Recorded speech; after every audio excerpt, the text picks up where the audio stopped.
Mr. Speaker, tonight the President will once again walk into this chamber and lay out a vision for how to strengthen America in the years ahead. Part of that vision will include the need to solve our deficit challenge and address the looming sequester.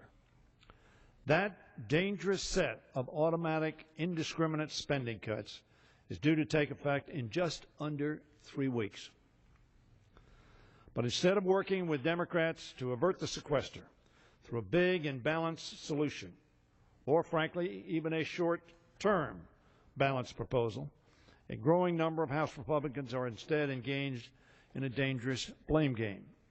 Majority Leader Cantor joined in that this weekend, claiming that the President is the one who proposed this sequester in the first place. What he didn't say was, of course, the Republicans offered a piece of legislation called Cut, Cap, and Balance. The sequester was an integral part of their policy proposal.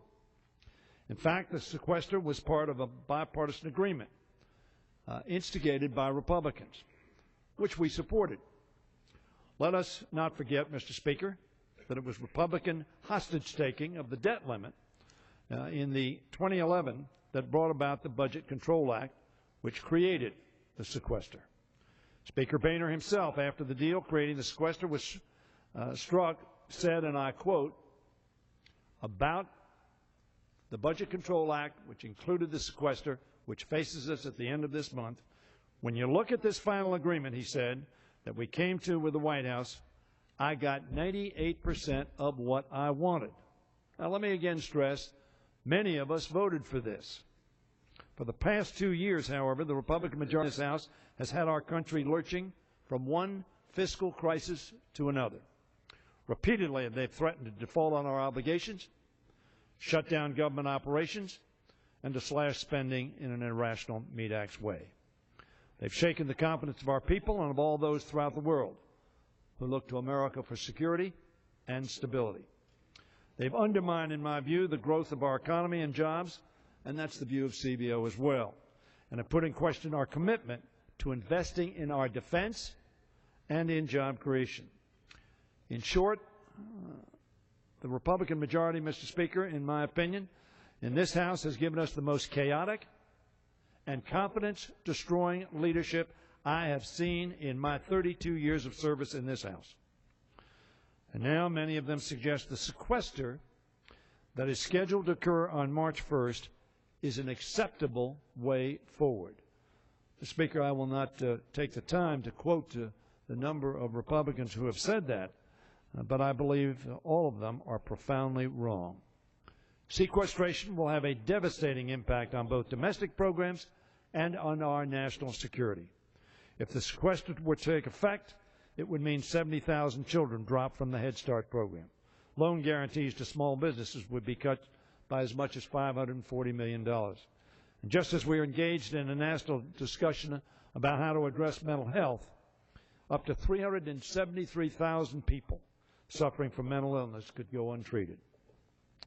That is not the President's vision for America, nor is it the vision of Democrats in this House. Now, here we are at the 11th hour once again. First, House Republicans walked away from the Simpson-Bowles recommendation to adopt a balanced way forward. Then they refused to compromise on a balanced alternative to the sequester, starting the clock of sequestration. Then we came down to the wire on the fiscal cliff and delayed sequestration for 2 months. And here we are, once again, with Republicans continuing to cast blame on others. Mr. Speaker, the blame game must end, by us and by our Republican colleagues. The issue is not who's at fault. As the previous speaker indicated, we're all at fault. We're all responsible. We all serve in this House. Many of us voted for policies that spent money. Some of us voted for policies to pay for what we bought. Others voted against policies for paying what we bought. Here we are once again on the brink of a fiscal meltdown. It's a game that has no winners, only losers, like the 14,000 teachers, assistants, and other education staff who would lose their job, of 125,000 families who would be at risk of losing their homes when our rental assistance program is cut, or the thousands of civilian defense personnel in my district alone and throughout this country who would be furloughed for up to 22 days during the year, and the hundreds of thousands around the country across every service branch, not to mention the tens of thousands of defense contractors critical to our national security who would be at risk of losing their jobs. Instead, Mr. Speaker, we need to get serious and work together to avert a sequester that could stop our recovery in its tracks and defeat our common goal of helping America's economy grow and its businesses create jobs. Reducing spending in a rational way is important for us to do. Let there be no mistake. Considering additional revenues will be essential. Every bipartisan group has said that, if we are to get a sustainable financial footing. The sequester, however, Mr. Speaker, is dangerous and unacceptable. We must stop simply fiddling while the sequester's flames threaten to burn our economy, our national security, and our people. Mr. Speaker, we have no time to waste.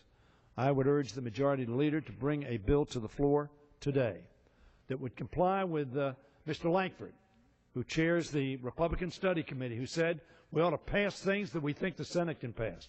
Not just messages, not just political spin, but pass things that can actually be passed through the United States Senate and signed by the President. Make law, make policy, so that America has the confidence that its Congress can work. It must work. America needs it to work. I yield back the balance of my time.